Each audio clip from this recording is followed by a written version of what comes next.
Hey everyone, today we're looking at the paper CoCon, a self-supervised approach for controlled text generation by a bunch of authors from Nanyang Technological University, Amazon AI, and Mila in Montreal. This paper is about conditional language models. As you may know, there has been a lot of recent advances in large and conditional language models, such as the GPT-2 and the GPT-3, which can generate highly realistic samples of texts. So the way they work is you provide some starting text, let's say the movie, and then you input that to the language model, and the model can generate a very realistic paragraph or even a whole article which is going to be about a movie, and it's going to be very, very realistic and all nice. However, one problem or one challenge with this unconditional approach to language modeling is that the language model has no way to, doesn't have any constraints regarding the generation. So it might generate a large variety or an article which may not be very useful, may not be very relevant to you at the end of the day. And it might be nice if we have a mechanism that can allow us to influence the output text that we want to get from this language model at a more finer grained level. For example, maybe you want to have a topic about the movie, or maybe you want to input a list of entities that should be in this movie, like let's say a model of a car or a person. Maybe you want to provide even more specific information, like even like chunks of text that the language model should use as some information to influence the generation process. This is precisely the topic of this current paper that we're looking at today, the CoCon, which is a new conditional model that is operating. It's able to generate text at a more finer grained level, controlled at a more finer grained level than some previous works that I've actually covered in some previous videos on this channel. And in particular, there's kind of two previous work that seemed most relevant. I think I covered both here. One is the plug and play language model PPLM, and another one is the CTRL model. So both of those condition the language model on some attributes or on some metadata extracted from the texts. So again, those models are trained on large chunks of raw texts. For example, all text on Wikipedia or all web pages crawled from the internet.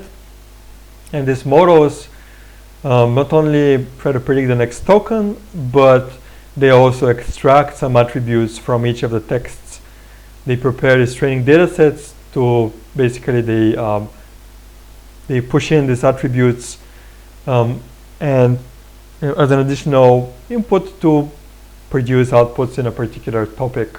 Let's say having a particular sentiment, like positive or negative. However, this CoCon approach is taking this perhaps a little bit further by allowing the model to be conditioned on kind of specific strings of input text that can control the output text at a finer grained level. So we have an illustration of this CoCon model in this figure here. So you're inputting some input sequence.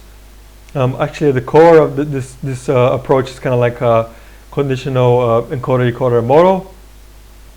You're inputting some input text having some length L, so from x1 to xl, and you also input some additional target content C, which is basically a set of attributes that you further want to condition this output text on.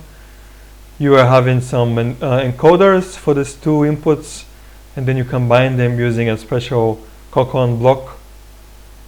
And then you have a decoder language model which is going to be producing the output from xt to L here, basically completing this input as best as possible.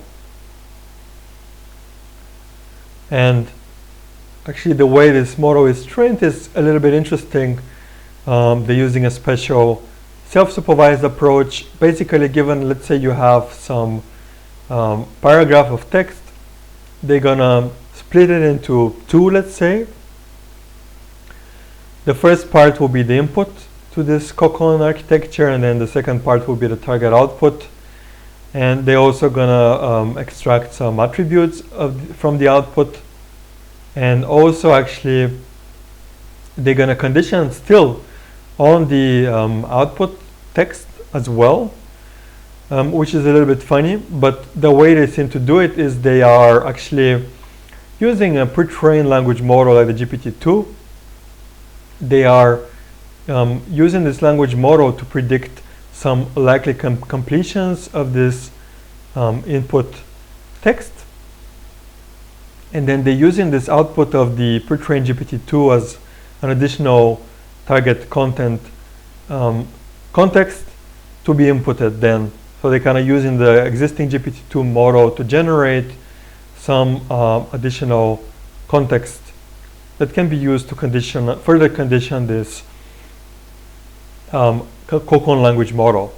And then they're trying to predict the original content, target content in the training data, basically trying to correct the GPT-2 to make it more relevant to the target content.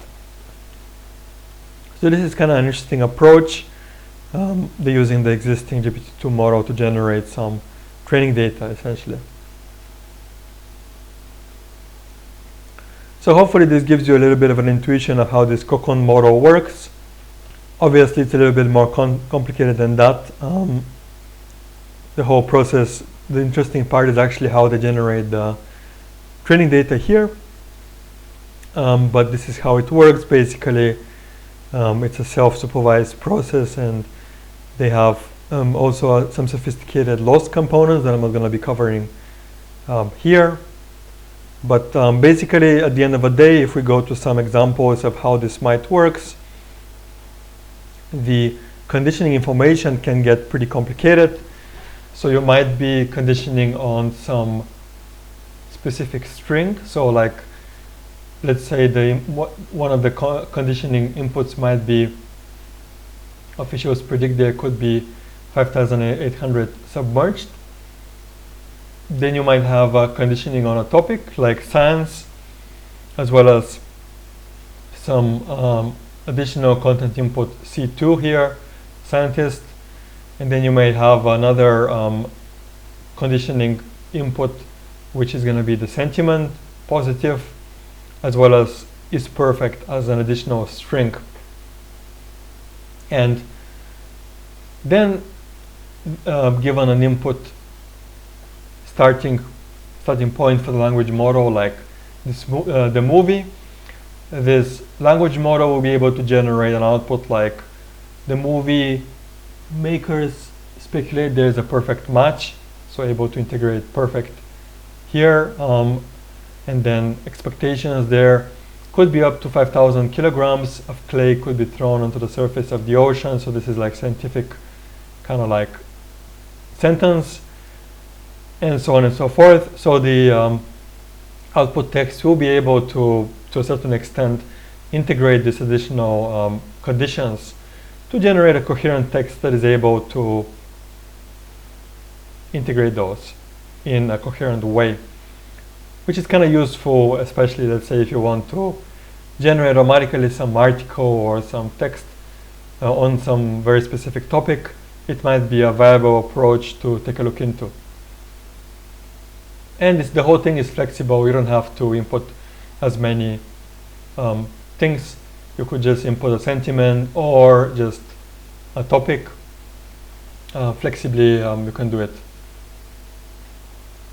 So hopefully this gives you some details.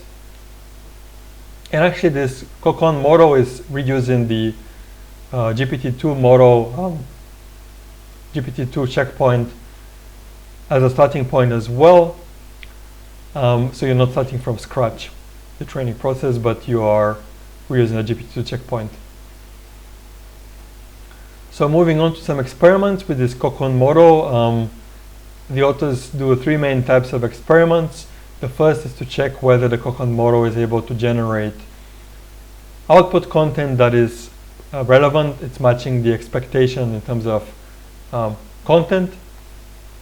So basically they're comparing a GPT-2 baseline, which is not able to integrate the extra contexts, to some variants of CoCon, and basically checking if the output perplexity is improving, which is indeed the case, as well as whether the content is similar to the target content observed in the training data sets. And it seems that CoCon is able to generate content that is closer to training data in terms of overlap, measured using the blue score here. Another experiment that they test is the topical relevance, basically checking whether the CoCon is able to generate outputs which are matching the expectation in terms of topic. Here they're comparing a GPT-2 model which doesn't have the ability to integrate a topic as input, as well as the PPLM and the CTRL baselines. And it seems that the CoCon model here in the last row is able to generate outputs which match the target topics better than the baselines or the previous work. And finally, they also have some experiments focusing on sentiment, basically where they show that, again, the CoCon model is able to generate outputs which match the expected sentiment much better than the PPLM or the CTRL models.